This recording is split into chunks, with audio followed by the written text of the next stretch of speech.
Hello and welcome to Rough Diamond, our low-budget 3-minute video update for pension trustees and employers and what the pensions industry is talking about at the moment. We've already done a fact sheet on the subject matter of this Rough Diamond. If you'd like to look at that, then the link to it is on our website next to the link for this video. At the end of August, Barings, the investment managers, lost 3 senior managers from its flagship fund, and as a result, a number of the investment consultants have changed their rating for that particular fund from hold to sell.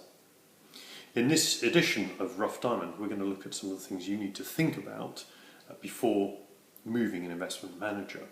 Now, I'm going to assume for the purposes of this short video that you're not going to change your strategic direction. This is just about replacing your fund manager with a like-for-like replacement. First of all, you need to think about costs. You might incur exit costs, although they're pretty rare these days. The funds most likely to have a back-end charge are those that used to be run by insurance companies. You may have a bid-to-offer spread. In the normal course of events, a fund manager will match money coming in with money going out and therefore minimise the dealing costs. If, however, there's a significant movement of money one way or the other, they'll apply a bid-to-offer spread to cover those dealing costs. That bid-to-offer spread can be as much as 1%. At the end of September, the bid-to-offer spread being imposed by Barings, for example, was 0.69% or 69 basis points, so that can have a significant impact.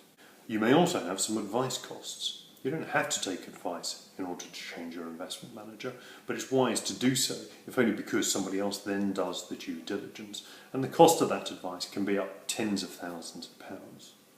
You'll possibly also need some legal advice to help you agree the terms of the new investment management agreement. You may want to hold a beauty parade to see a number of fund managers, but again, you don't have to.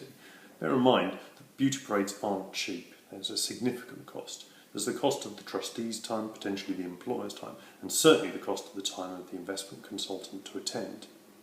The only free time in a beauty parade is that of the prospective fund managers. You need to think about transition management. The process of moving money from one fund manager to another is surprisingly difficult. There are a lot of moving parts that you need to align. It's nearly always sensible to pay somebody to do the transition management for you.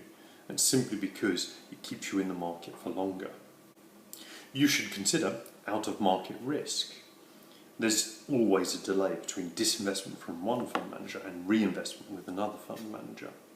And during that period when you're out of market, you'll lose out on any investment gains, although obviously you also miss any investment losses.